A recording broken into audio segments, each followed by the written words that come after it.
Hey, boys and girls, it's Miss Bone here, and today you are doing something so important to learn how to do. Let me tell you, the measuring thing, the measuring thing. I can't even explain to you, boys and girls, how many times I measure things.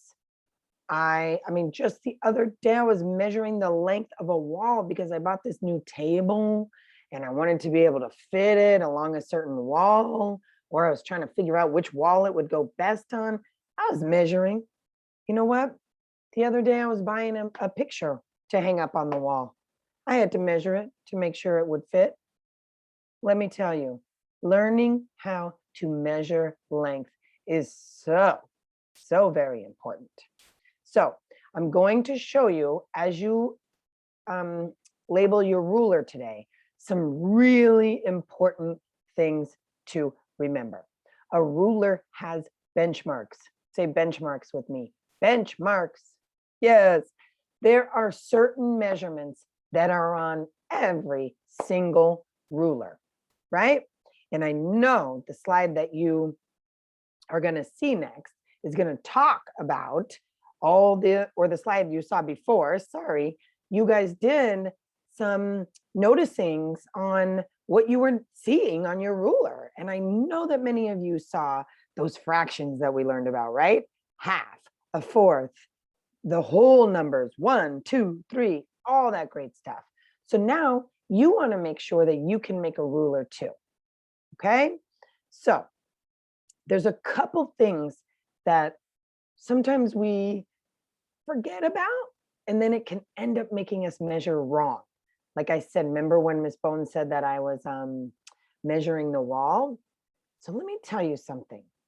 If I put the 1 of my ruler at the front of the wall, guess what, boys and girls? I'd be a whole inch off. And then my painting would be hanging off the side of the wall. You know what that is? Because you haven't gone an inch yet. You haven't gone an inch yet. So you guys want to make sure that your 1 goes here, and you have to make sure that your ruler starts with 0. Because what does 0 represent? It represents nothing. And if Miss Bone put a 1 here instead of a 0, that wouldn't be nothing. That would mean that I just went an inch, and I didn't measure an inch when I was measuring here.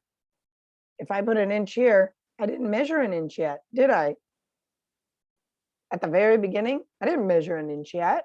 So make sure that you don't make that teeny little mistake where you forget that the beginning of a ruler is always 0. The beginning of a ruler means you haven't even measured anything yet, right?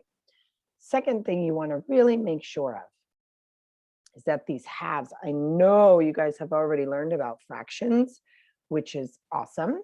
And you know that a half always goes right down the middle. My mom cuts my sandwich in half. My dog eats half of my homework paper. It's always going to be right down the middle, because there's no other way to make 2 equal pieces without putting it right down the middle. So always just make sure that those halves end up right in the middle of your ruler. Okay? Now we have fourths. Those are another benchmark that are always going to end up being on your ruler. So you want to make sure that you show that you understand that a fourth is going to be before a half. And then another fourth is going to be with the half. And then you're going to remember, let's go back actually. Let's go back to this slide. Remember where those fourths were. They were boom, bang, boom, getting divided into 4 equal parts. So boys and girls, as you create your ruler today, a couple things. Don't ever forget that 0 is the beginning. If you haven't even measured the length yet, you've got a 0 there. 0 is the beginning. 0 means I haven't measured anything at all. Okay. And don't forget those benchmarks. Half means right down the middle, 2 equal parts, and fourths are when you're taking your inch and dividing it into 4 equal parts. Good luck with your rulers today, boys and girls. I know you're going to do great.